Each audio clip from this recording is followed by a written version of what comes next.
All right, welcome to Equal Time Soccer. We are here for the sequel of Gabbie Cesarone Sophia Romine. It feels like forever ago that you all were here as incoming transfers, probably because it was almost a year ago now, so it was a while ago. But welcome, Gabbie and Sophia. Thank you. Thanks for having us. Yeah, thank you. I also love that we're doing the movie poster thing where the names on the screen are the opposite of where you all are sitting. And so we're doing that thing where it flips the names. And I like that. That's some art. That was a choice we made as a group, everybody. That was a choice. All right. Well, this first I want to jump in. I hinted at, you all committed, you got announced. We had you on a show, I think in maybe December or January in the winter. Before you had trained, before you had come in, certainly before you had played a fall season. And so I'm curious, from what you experienced before you had ever been part of the team, and then to the spring, I'm sure was one layer of like, oh, this is what this group is like. This is what playing for Aaron is like. And then you've had this whole other jump.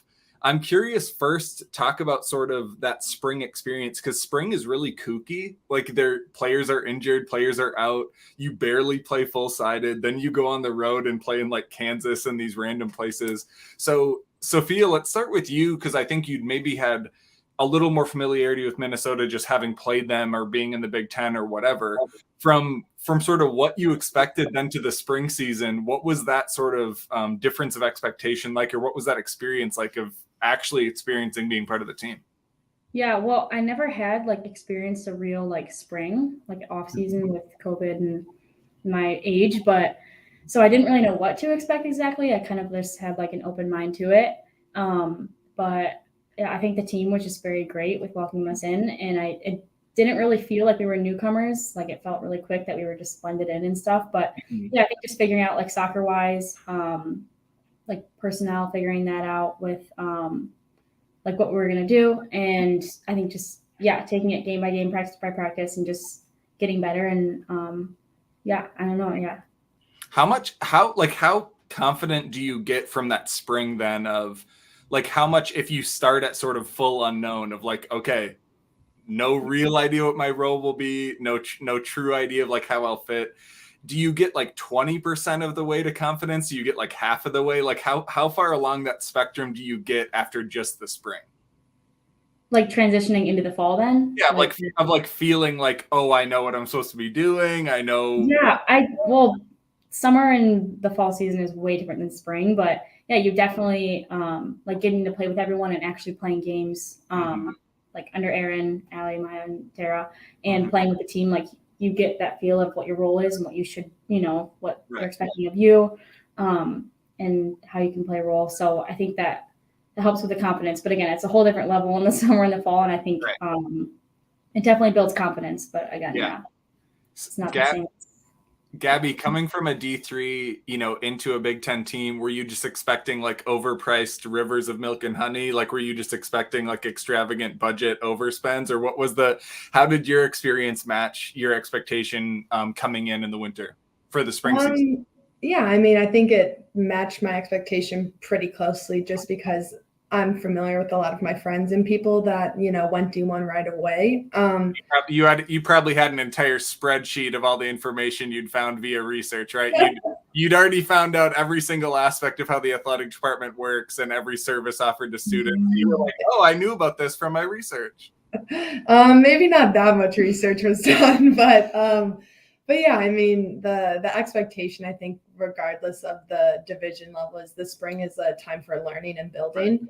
So I think in that regards, it was kind of what I expected. Obviously, some of the details are a little bit different. Obviously, at the D3 level, you don't get those couple of games. You might get a scrimmage in, so you get to be on the ball a lot more in the spring at the D1 level. So that, like you said before, just was a really good time to build confidence and really build that chemistry with the girls on the field. Yeah. And Sophia, when you actually made that jump into the spring, you mentioned, spring is not the same as getting into a fall season. What have been some of those things that are the biggest differences, or things maybe you couldn't have expected, or really just objectively you don't know till you're in it? What have been some of those biggest pieces in the fall that you've had to grapple with of, oh yeah, here we go. This is the big time. You've played in the Big Ten before. That's not shocking, but what were some of the things that were those big differences from the spring to fall?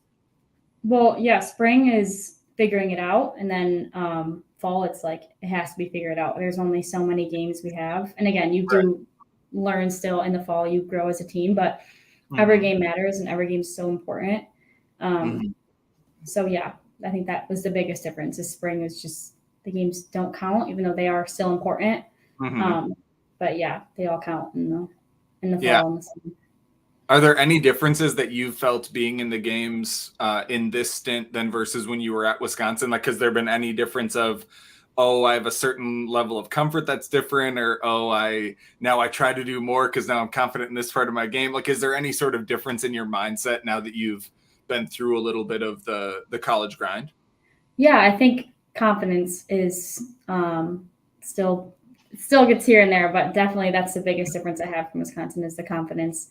And that goes credit to the coaches, the team, and just like, definitely like Gabbie said, like more time on the ball, I'd say. Like in the spring and transitioning into that helped a lot coming into the fall here. So yeah, I think confidence would be the biggest thing. Yeah, and Gabbie, for you, that back line, I very in a positive way describe you all as old as hell. You know, three fifth-year players. The young person on the back line is either Abby Franson, or I guess sometimes it's, E back there as a sophomore. But just in general, you all are, as I said, in a positive way, very old. And so for you, what's it been like sort of adapting this fall in terms of coming in as a veteran presence? And then the team had so many struggles, not just on the back line, but so many struggles closing out some of those games. What's it been like as a veteran just to try and like get people to like collectively click in, or somehow as a group of 18, we need to focus more, whatever that means, like me as an outsider saying like, yeah, let's focus more.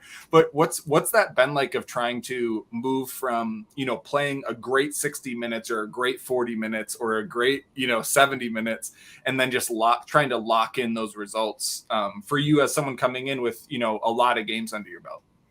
Yeah. I mean, obviously it helps when you come in with a lot of games on your belt. Regardless, you start to see, all the ways that games can end and season can end when you play a couple seasons already. But I think honestly, this goes to any team, but the more and more games you have, like we said, the more confidence you have. And I think for us, it was just realizing as a team that, we can hang with any of the top teams. We can beat any of the top teams. And it's those details at the end that matter. And I think once we started to gain that confidence, it started to click more for us when we were like, we, can compete with them. It's, not good enough just to say we stepped on the field with them, but really go toe to toe with them and, try to get 3 points out of those games. So I think we've kind of made that adjustment as a group. And I think it's been really helpful for us to kind of see those games out.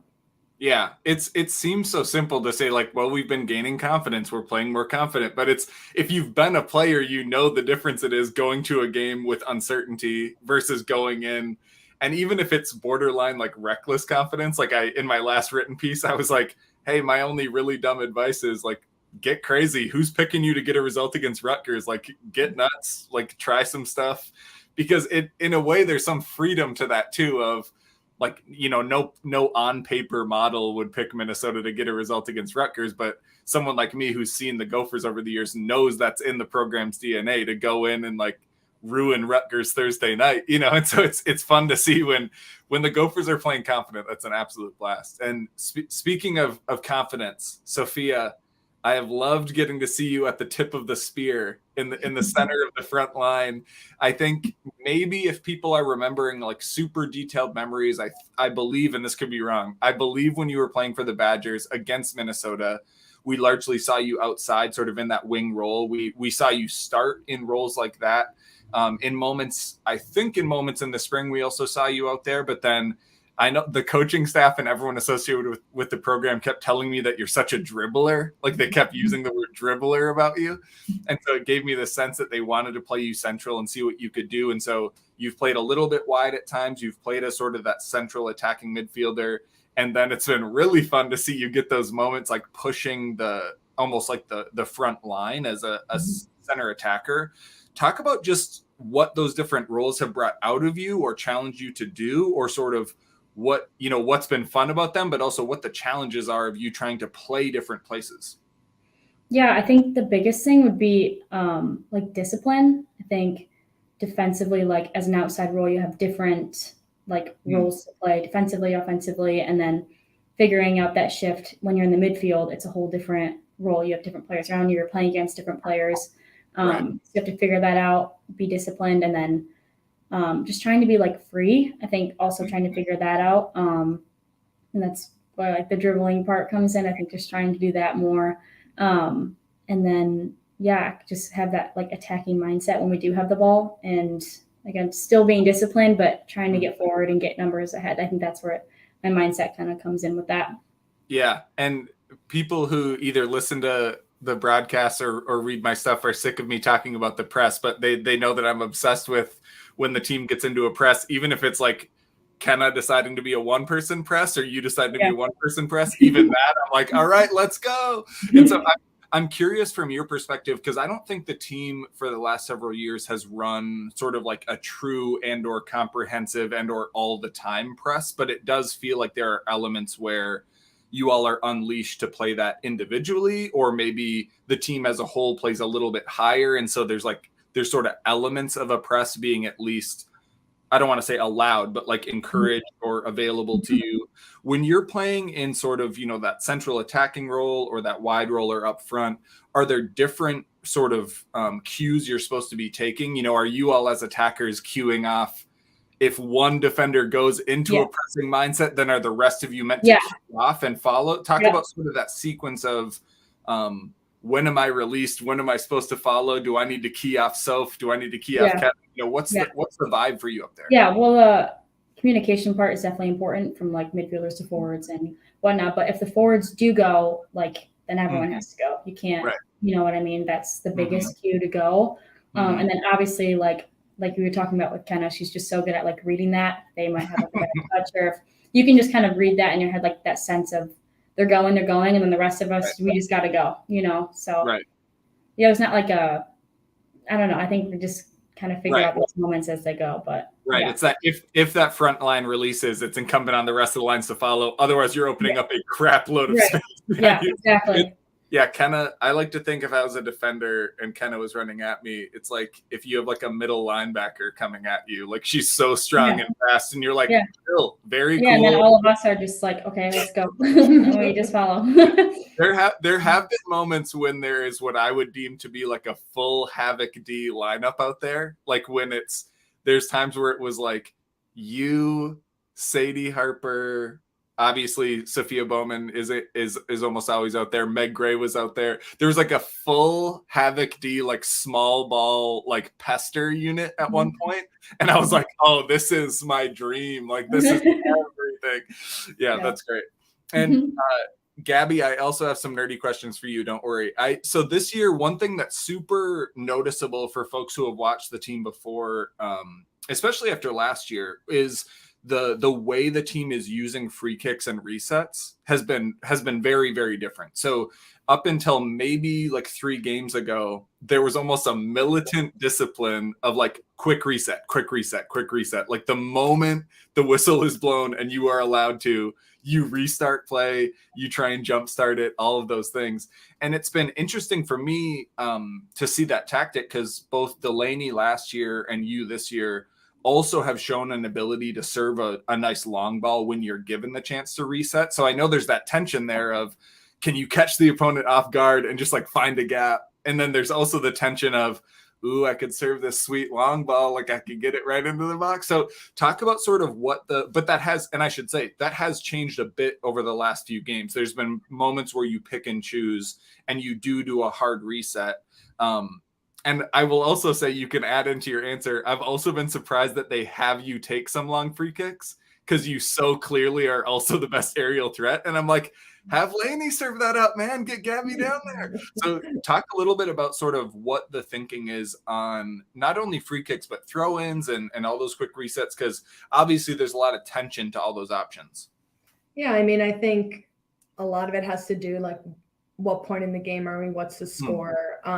That's obviously going to dictate it a lot. Obviously, if we're up 1 and there's not much time left, there's no point to try to do a quick restart, like try to wind down the clock. But it's also just reading the play in front of you too. If we're kind of deep in our end or barely in their end, It's Right. one of those things where you'd rather err on the side of caution and, find feet, or, have me or Lainey take the service there. Right. So again, it's really reading what the game is giving us, what the other team's giving us, and then also what our players are giving us. I know sometimes when I'm on the ball, if, I have like Bowman or Rowe right in front of me who I know like being on the ball, I'm more inclined to do a quick play to them. Rather than, if they're already running up the field, then, maybe we take a second, regroup, and then do a longer kick. Yeah. I guess my follow-up question is it really hard to be so good at long ball service and so good at headers? Is that really hard for you? No, not really. I just kind of go where I need to go. But you're a trooper for actually asking that really dumb joke. You're a pro for really answering that. That's great. And I do think it's been interesting to see when the quick resets. There's a lot of players on this year's squad and the historical like Gopher squads who are so good on the run. Like Sophia, you can dribble in tight spaces better than a lot of the other attackers we've seen, and it's just a unique skill of yours. But you also are great on the run. Bowman's great on the run. So many players are great when there's just a little bit more space and a little bit downward momentum, and then you just start. It has that counterattack vibe, and so I definitely get the quick reset. Almost can provide little drips of that, like little elements of, wait, let's just get on the run. Let's just find some space. Let's just mess these defenders up. So it is a funny tension there for sure. And Gabbie, my other really dumb question, but slightly more real for you is, are you embarrassed that you had to score a corner kick goal with your foot? Are you embarrassed that you had to break your streak? Not embarrassed, but I just remember thinking like, oh my gosh, I'm putting my foot on this. Like it can't go over. That's all I thought. Like, it has to be on frame. So I was like, as Aaron says, little swing. So I was like, I just got to put my foot on it. You're like, otherwise everyone's going to give me shit for just being a defender who only has a head. Oh no. We do need to drop. I mentioned before we started recording, there was a stat that we had to drop in here. It is very necessary to drop in. People need to know it. The people need to know the top game-winning goal scorer in the Big Ten. It's tied, but we're going to pretend it's a solo winner. Is Gabbie Cesarone. Give a shout out to the stone cold killer herself. Wow. So shout out. Let's just remember the scoring prowess. Like, give these defenders their chops. They have the juice up there. And Gabbie, I'm sure I've asked you about this in a post-game interview, but let's pretend that people didn't watch those. Have you always enjoyed being sort of a go up the field on set pieces type center back? I mean, a lot of center backs serve that role as like a big, giant, towering presence. You serve it as more of like an athletic, agile, sort of aerial threat that can punch that ball. Have you always played that kind of role? Yeah, for the most part, I have, other than maybe like my freshman year in college, just because we had a lot of attacking players that were really good in the air. But yeah, like I said in our previous discussions, is that any chance a defender can get in front of the net, like you take it. Go get some glory. Go find some glory for yourself. Yeah. I can't remember who the announcer was. It might have been Rutgers or someone else said, Minnesota is so dangerous on this corner kicks. They're so lethal. And I was thinking like, well, as a percentage, that's not really true. You all take like the 10th most corners in the whole country. And so like as a percentage of corners, they aren't that lethal. But this year you almost single-handedly have made them lethal, which is, it's not crazy to say like 5-6 goals like off of corners from one player is sort of absurd. Like it's sort of like crazy town. So it is super fun. And I'll take a quick break of just blindly praising Gabbie to let folks know that this show is brought to you by Pentz Homes. Whether you're buying or selling a home or just looking to do some projects in your home, Nate and Lydia with Pentz Homes can help you find what you need. Financing for a basement remodel, looking to add a second bath or a workspace now that you're working from home. Pentz Homes and their preferred lender, Angie Shear, with Luminate Financing can help you find the financing tool you need. So all the moms watching this show, if you're doing remodels, reach out to me. Obviously, I know our viewers are almost entirely moms. Reach out, go to pentzhomes.com, learn more, find them on social media at Pentz Homes. Big shout out. So I guess I should ask too, Sophia and Gabbie, we're getting into the last regular season game tomorrow. Will your moms be at the show tomorrow? or the game tomorrow? Mine will. Mine will not. Nope. Sophia, have I missed your mom at a previous game? My mom's been to a lot of games. My parents have been to a lot of games. Yeah. Okay, so what we're gonna have to hope for is you all will obviously lock in the Big Ten tournament bid. That's a given, of course. I can jinx it right now, and you will then win that opening game. So you're likely to be on the road. You'll get the upset, obviously. Then you will play in the semis at Columbus, and that'll be a closer trip, Sophia, for your parents. Yeah. And I'll go to that game, and that is when I will interview your mom. Yeah, my parents have already discussed that whole plan. Exactly. Well, so I'm on the same page as you. I've been texting with them. It sounds like it. And Gabbie, this is my commitment. I will go find your mom, and she will be featured on What Do the Moms Think? Oh gosh. That is a commitment. So Gabbie's mom, come find me. This is what I look like. I will go out to the parking lot. I will try to find you. You try to find me. That's a commitment. Okay.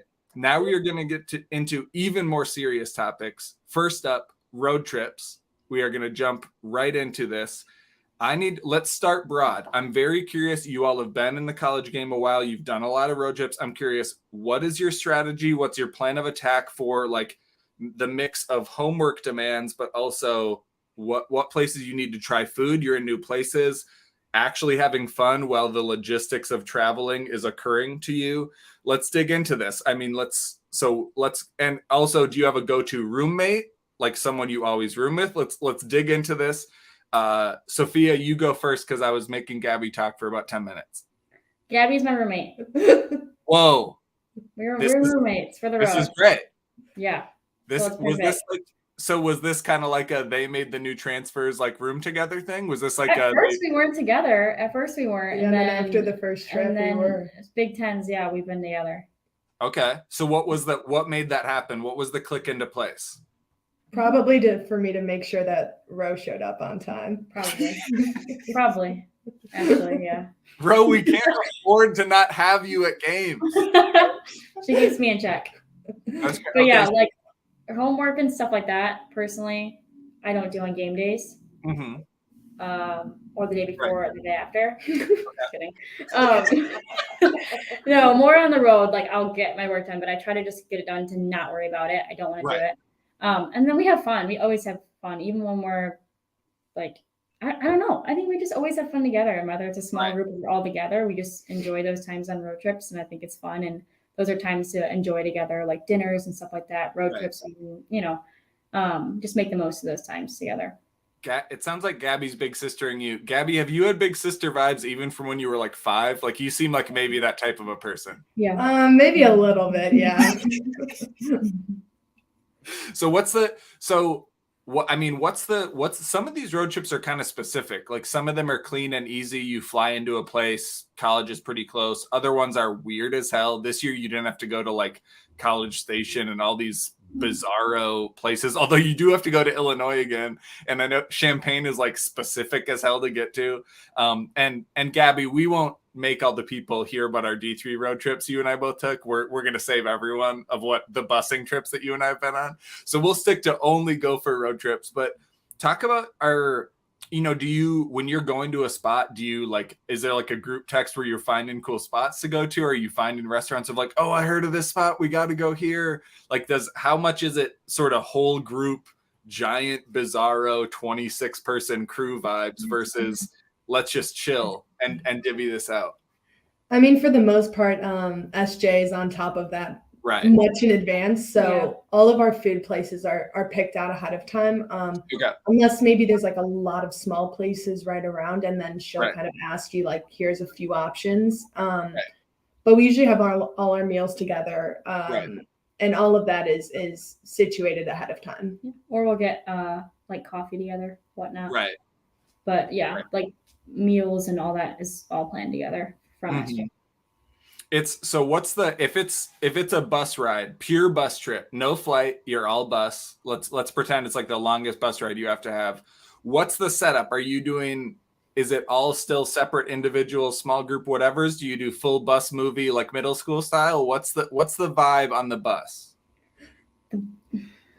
It's freshmen, like for actual seating, like it goes like age, whatever. And then for volume, it's loud in the middle in the front, quiet in the back as you get to the older kids. So okay, so like everyone's talking and hanging out, and then spurts of just silence.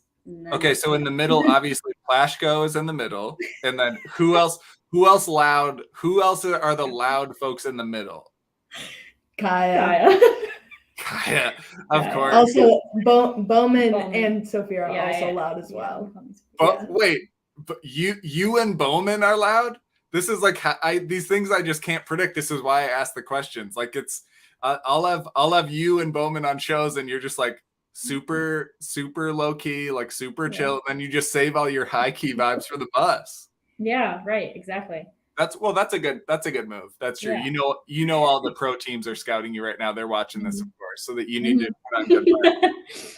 Well, and I am curious too. This year, you've had a couple of really specific road trips where it's like a split weekend, like home game, road game, and I think there's been at least 2 of those this year, and now there's going to be a third. I don't remember that being super common other years. I don't know if that's really kooky to you guys or just normal, but what have been some of the either like the coolest road trip, like you get to do the coolest thing, or the weirdest road trip for sort of just the bizarre logistics of having to like make a weird trip? Road trips? I don't know. It's like, I mean, I'd say the most fun was probably Texas. That was, because it was a road trip, but I was thinking Texas too. Texas was the funnest. That was just a long trip, and we did a lot of fun things there. Before classes started, right? Too. Yeah, before classes, exactly. Yeah, but road trip wise, like the one we just had, it's I guess that's the one. Well, yeah. As it turns out, tying Rutgers and then getting a road win, that road trip will be pretty damn fun. Yeah, that road trip was fun. That one was a fun one because we just we were excited. Nice. And another very technical soccer-based topic I'm very curious about is you two are vets. I constantly am watching games where there are random, very young people on the field near the team. These are recruits. I have no idea who they are. They're always teenagers. They're always hanging out. But your job on these trips, I'm sure, is like part teammate, part salesperson, part example setter, part whatever. There's a lot of responsibility that I am putting on you when these recruit visits happen. I am curious for both of you, what is your go-to vibe of when it's a recruit visit of like, what is your style of selling? Are you like me, like a bullshit used car salesman vibe? Are you more of like a very polite, academic, do your research Gabbie vibe? Are you a like cool admissions counselor who's a junior vibe, Sophia? What's the vibe of how you handle those trips, and how much of your style as a seller is based on those recruiting trips you took maybe as a player? I was saying it's hard for me because I'm like so much older that I would be opposite of Gabbie. Whatever Gabbie is. Yeah. Let's go. Well, dive in. Give me some specifics. Let's hear some of this. I mean, I guess for me, I don't usually spend a lot of the free time. They'll usually be paired up with a younger player, like closer in age. Like a player they might end up being teammates with. Exactly, yeah. So I usually will see them kind of on team like functions, practice, or if we're having a meal or something. And then at that point, I usually impart on some elderly wisdom. You're like, work on your resume. Okay, get prepared for grad school.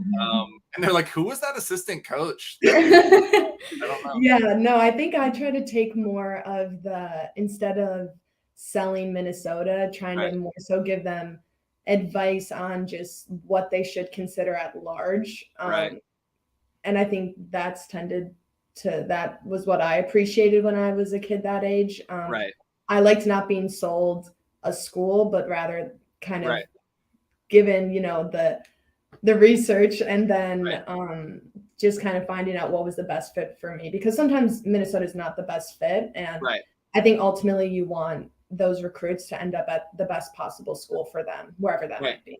Well, and even for the program's sake of like, if a player isn't going to be a good fit, it's best for both the player and the program for that to settle. And actually, both of you are great examples of this, having been at multiple institutions, of getting a taste of how different programs run. And obviously, I'm a complete broken record where I've very much tried to normalize the idea that like transferring should not be shocking to people. It should be like fairly normal. And frankly, if maybe more honest upfront conversations happened, it wouldn't, like, there would maybe be less of a need for it too. So Sophia, you mentioned the opposite. So maybe I'm not as opposite as I thought, but she mentioned, she mentioned being very thoughtful and giving advice and how to think through things. Then I'm assuming you're the one like bringing the keg, and you're like, okay, so I am delivering the party. She's only 20. Well, you could. Sophia has a guy. Sophia has a keg guy, obviously.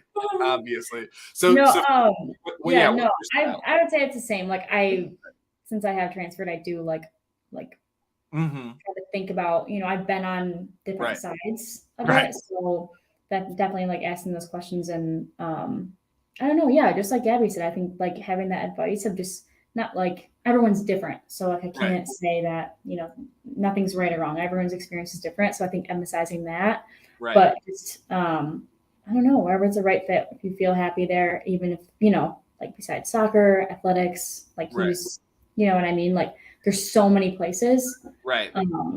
So I think just, I'm super curious too. What do the recruits even ask you? So like, what do they even ask? Because frankly, every time I have a player on and I think what a recruit may have asked when they're on a visit, I mean, aside from like what academic programs do you have? What's the team culture? Like very standard, like the first 10 expected questions. Then when I think about stuff that the recruit would have cared about as someone who is not a high level athlete, it's never accurate. And so I'm always super interested, like, what do they even ask you? Like, not because obviously you all theoretically could be like a different source of information than the coaches. Do they try to like gut check stuff they get from the coaches? Like, do they try to say, hey, what's Erin really like? Because she seems like this, like what she like, day to day. No one's ever asked me like what is like. I think we already like say enough good things like about the staff and about the school. Or it's like they don't like question that. Right. But no, there's not like I think more just like it's just like a combination of like we'll ask questions and they'll like ask it back or something, or like do you like it here, or like those simple basic questions. But do they ever ask you about soccer stuff? Do they ever ask you about like, hey, what do they ask you to do? What's the system? Do they ever ask you soccer stuff? Personally, no, I've never had that question, but I feel like, definitely.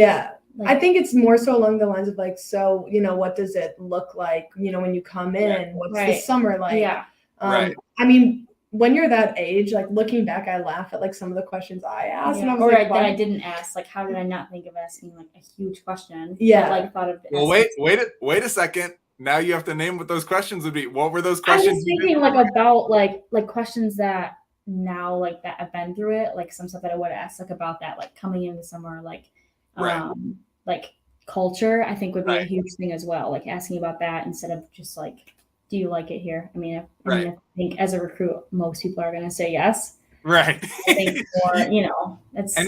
And when you say culture, do you mean stuff like sort of the team is sold as being like a whatever, like we're like a family, blah, blah, blah. Like, is it stuff like, has that been what it feels like, or is it more competitive than that? Is it stuff like that, or more precise, like things that I just wouldn't, be a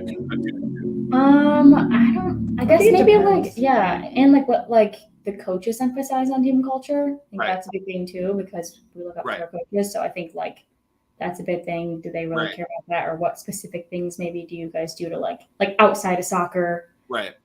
Because like in Minnesota, we hang out a lot. We're together a lot. And then like at Wisconsin, when I was at Wisconsin, we weren't together as much, like outside of soccer. So like that difference is just a different vibe outside of it.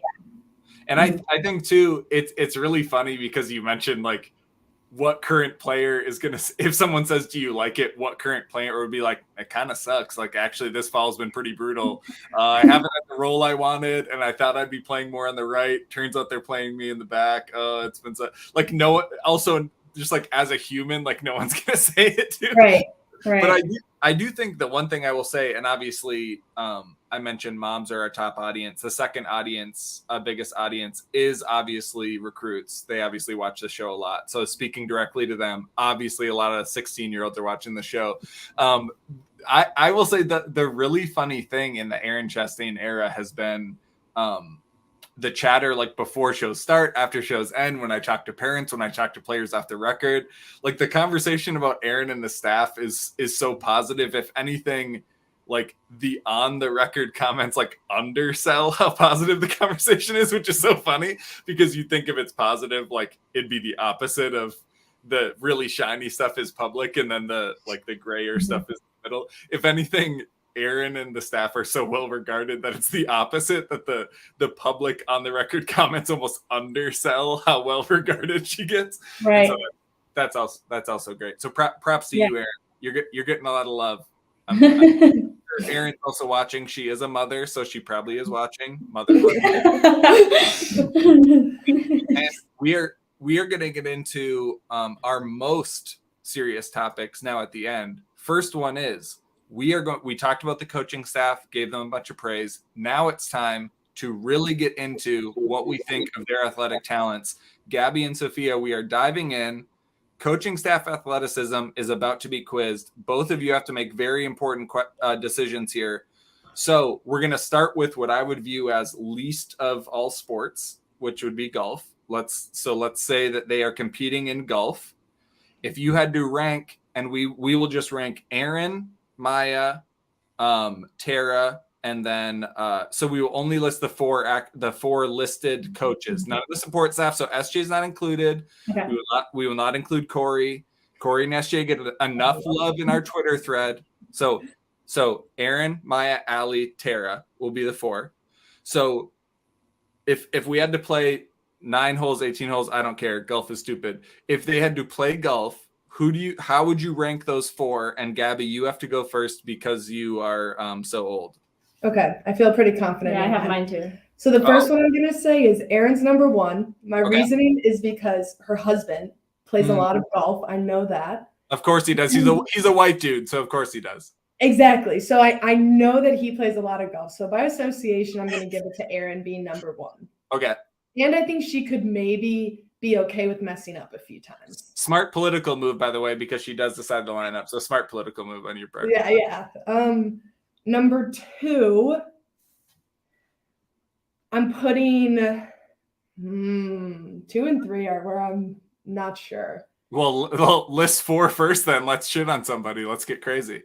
Number 4, I'm thinking it would be Allie. Okay. I think she would mess up once or twice and be like, I don't even like doing this. I want to take my shoes off and walk around barefoot. She's like, I'm going to go chill in the sand trap. Y'all can do whatever you want. Exactly. She was interested in it though. But that doesn't mean she's good right now. Right. But she has goals. And then 2, I'm going to say Tara because hand-eye coordination, competitive. However, I do think if she messed up, she'd get really frustrated and want to throw the club. But I don't think I think she would refrain. I could see Tara in non-keeping athletics as being someone who just swings as hard as she can at all times. Yeah, but I think Maya might do that too. Yeah. I think that's why Maya's 3rd. Maya's just trying to like hit a banger. Too much. That makes sense. And too much arms. Too strong. She gets leg day for sure. So yeah. she just got anyone who follows Maya knows that she's got the guns. She does. So she has the power, but I don't know if she has the discipline. Right. Sophia, what differences would you think? Oh, I hope Aaron's not watching this. Aaron's my 4th. Okay. Aaron's my 4th. Guess what? Guess what, Gabbie? Sophia is way braver than you. Because Chad golfs, her husband golfs, but right. I remember her saying she just doesn't golf. Oh, she doesn't golf. That's not fair. You had insider information. This is good. So Aaron's my 4th. Okay. First, I'm going to go with Tara. Like you said, hand-eye coordination. Just, Tara's getting mad love in this early answer. That's great. Put her on my team. Tara's first. Second. You're going to put Allie or my second? Allie has goals. Like, Allie has talked about golf. Right. But. So that mentality? Yeah, mentality's there. But I can see Maya, I don't know, Maya. I'm just. going to put Maya second. My hesitancy, and I'm with you, Sophia. My hesitancy is I'm worried that Maya might just be good at everything she does. Right. That's true. So I'm going to put Tara, Maya, Allie, Aaron. Yeah. Okay. We'll different lineup. Yeah. I could honestly somehow I could talk about those 4 playing golf for like 30 more minutes. We're gonna have to move on. I did not think I'd be so interested in talking about this. And I created the question, and we're gonna have to keep going. We'll have to make them do it one day. Yeah, right. It actually sounds like a pretty good equal time segment. And by that, I mean something I would be interested in doing. It doesn't mean it's good, but I would be interested in producing that segment for sure. Next, we'll go to basketball. Basketball is a 2-part question. I think we need to rank both horse, so not one-on-one, but horse, so just shooting, and then also one-on-one. So I'm curious about those. So rank the coaches in basketball, but in those are 2 very different categories. So I'm curious where you would rank those. Sophia, you can start on this one. Okay, I'm gonna start again 4th to 1st. Okay, great. Let's get the harsh stuff done first. Great. I'm gonna put Allie last. Okay. In horse or one-on-one? We're both. Both. Oh. Just kidding. Just kidding.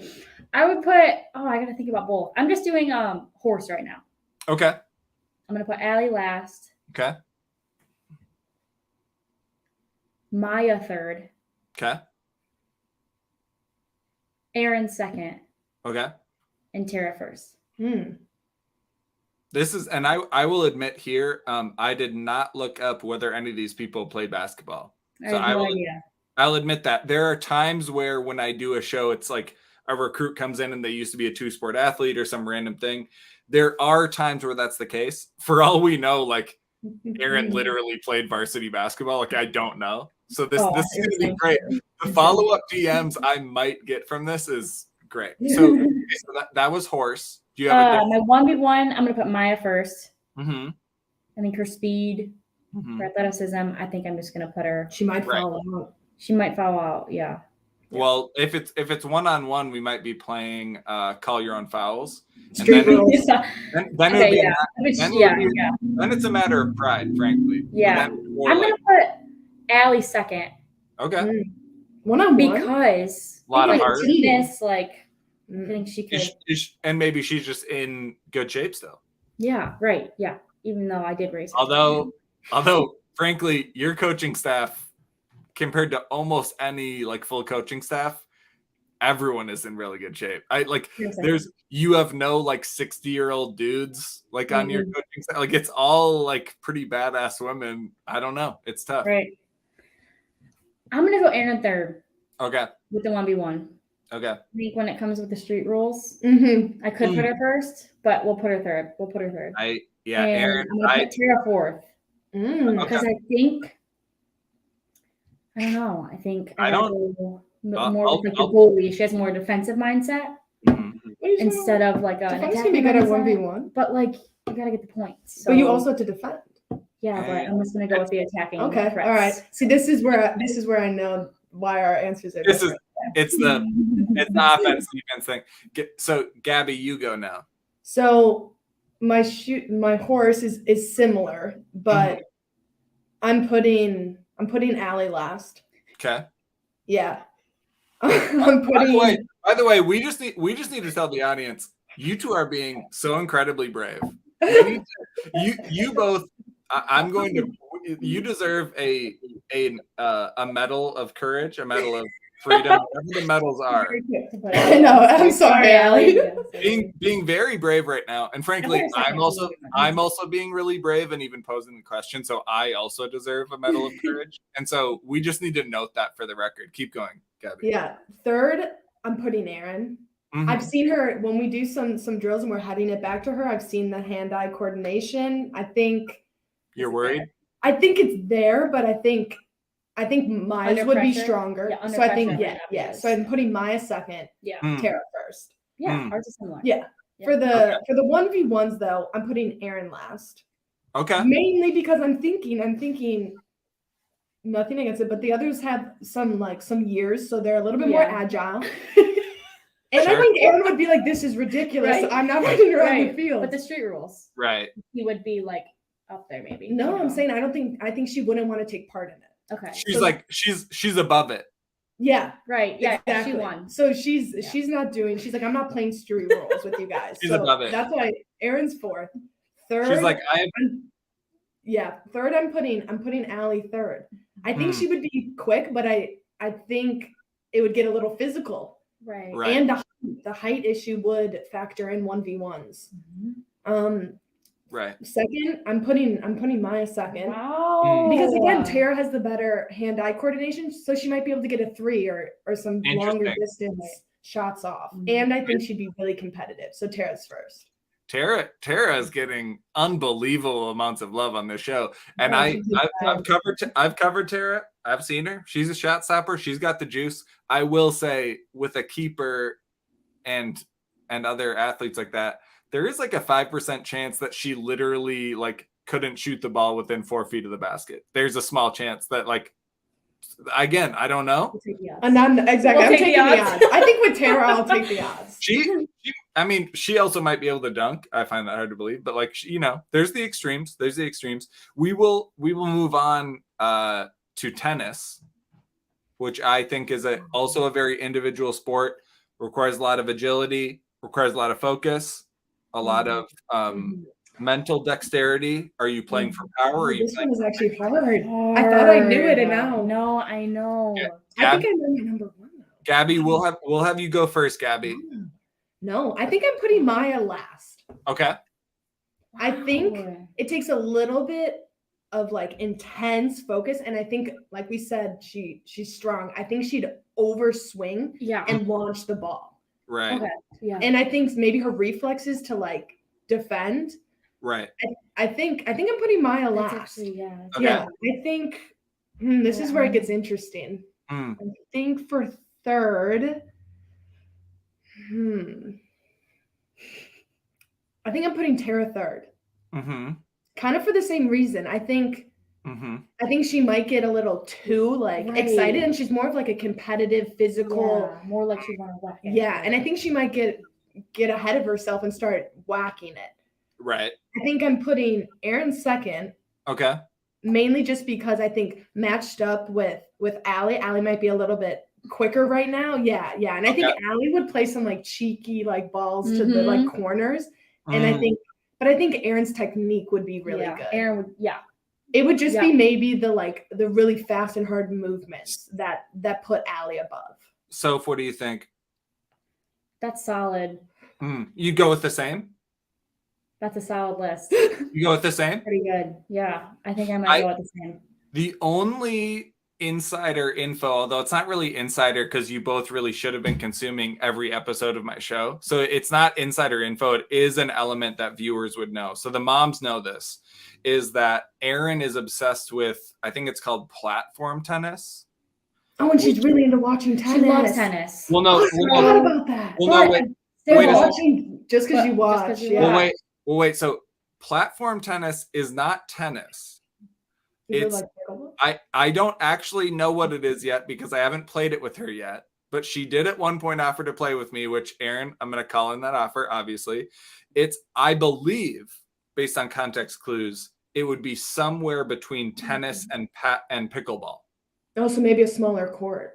So then that could add the element that we were saying. Right. Erin's downfall. Yeah, it's a little bit smaller. Oh, it is smaller.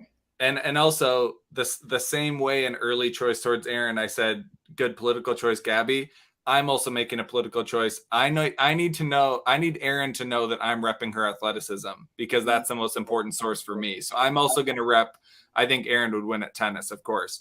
And the last category for the coaches is the most dangerous for you two to choose.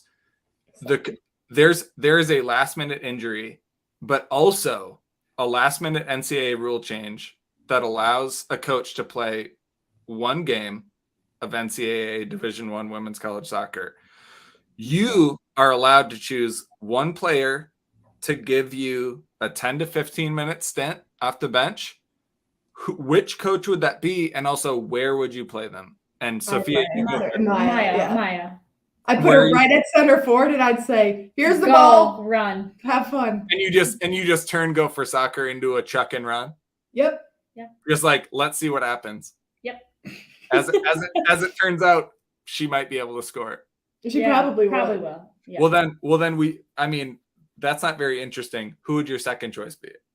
I think then it depends on the position. Well, because Tara we would only need if like we lost our goalie. Right. So let's I would put Allie at the attacking mid. Attacking mid. Mm-hmm. Whoa. So Allie is showing. I'm thinking right now maybe defensive. Defensive mid? Yeah, just distribute the ball. Just not have to move around as much and cover as much distance. Attacking mid. I'm gonna stick with just based on this show alone, I'm gonna tell people right now, breaking news. Allie is showing very high levels of ability in training. I'm just going to show this. Based only on your two answers, she shows out at training when I'm not there because you all are riding hard for Allie. Great.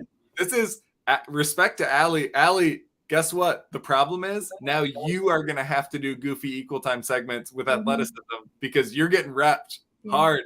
I can see her just running through the door. And I was saying if we could have Erin in her prime, she would be much more for contention. Right. But then you don't want Erin in her prime because that's what I'm saying. Who doesn't? Well, they all. I don't want Erin to get injured and me have to explain to her husband and kids why I threw her in on the field. Yeah. She's, obvious in their prime. School someone. Yeah. They're all complete ballers. Obviously, I don't think you can go wrong with choosing Maya. Of course, next one has even more stakes at play. We are going to challenge you on teammate athleticism. We, for some reason, I think about basketball. Apparently, Timberwolves opening night tonight, I guess. You have to pick a starting five for a basketball team out of the Gopher Soccer roster. You absolutely are allowed to pick yourselves. Who would your starting five be? Let me think for a second. And I should say, you are playing other like-sized athletes. So it's not like you're playing it's not like you're playing a team that has like Ray Lynn on it. Ray Lynn obviously would start on everyone's team. Unfortunately, he cannot be on these rosters, but we are going to pretend that you don't know that you're playing like a random 7-footer. Let's pretend you are playing like-heighted athletes to your roster. Okay. I got mine. You have yours? 4. Go. Okay. Go, Gabbie. Go. Okay. Plashko. Okay. Meg Gray. Obviously. I have Kenna. Okay. And I might go Sadie.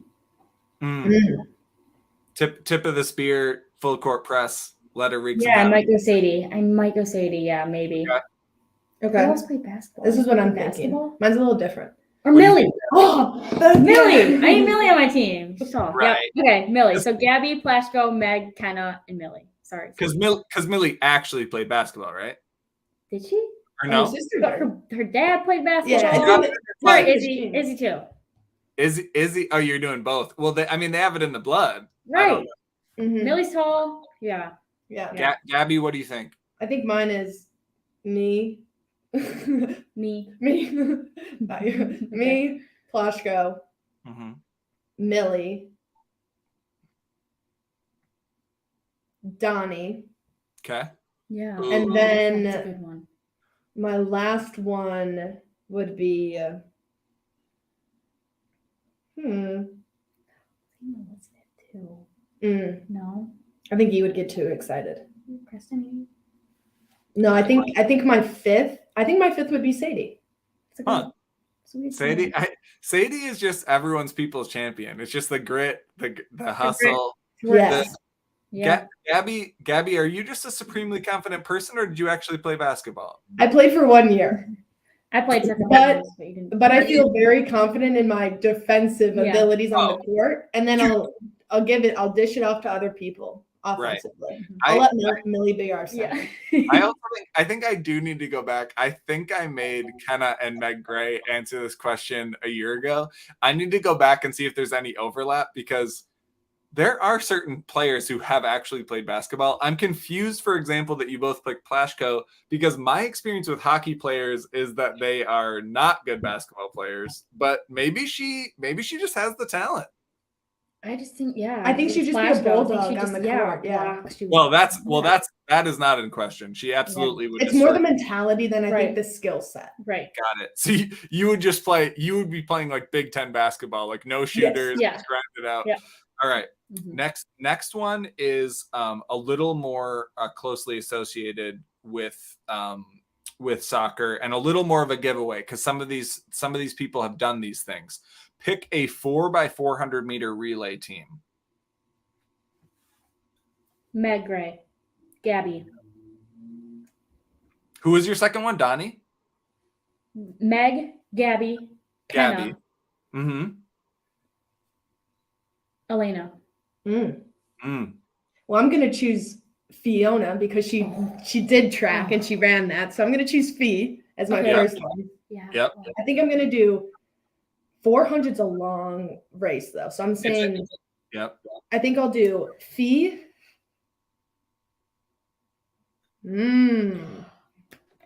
I might change mine. Okay, I'm not gonna Fee, change mine. It's in stone. Elizabeth. Oh. I think Elizabeth for the 400. Whoa. Krista. Yeah. Daisy's also fast. Yeah. And then I might choose myself Yes. because I don't know who to do for the 4 The- because I'm stuck on like 5 people. The- I didn't think the- about 400. I was thinking about one lap. well, the 4x4 is one lap. Isn't that one lap? Yep. Okay, yeah, then I keep my answer. I was Yeah. thinking maybe I 400. will say the only thing I've heard about the freshmen is that like every single one of them were track stars or whatever. So I think Fee doesn't hurt. I think, Alma and Barge are going to be super mad at you, which is great because it's going to create drama. So that's good. That's such a hard one. I don't know. Yeah. I The 400 is hard because you don't see any I of us also- run 4. Yeah, it's I only- also don't have the whole roster in front of me right now. So And it's only 4 people. People are going to be mad, but I do like that I'm creating drama. This is important. And the next one is whole team. Somehow there's a track where there's this many lanes. Whole team does a 100-meter race. Who do you pick? 100 meters. 100-meter, 100-yard, whatever, 100-meter. It's just the straightaway. I know, but I think either you, Elena's fast, Elena's fast. Fee is fast. So it's kind Mm. of Kenna can just Meg. I can't pick one. This one's hard. I think I'm Meg- gonna choose Fee because I think she has she might just have the technique. Right, like that low. Yeah, but I think if maybe we all trained the technique, maybe not. Right. But I think Fee I'm has that. She's like that. Yeah, she she's has got that really smooth- good. Yeah, I'm just gonna say Fee because that's an easy answer. She's the track star. that's a good There we answer. That's good. I will say when I had Elena on the show, I did say to Elena on the record in front of all of the moms that over her 5-year career, there's probably no single player that I've discounted their athleticism more than Elena.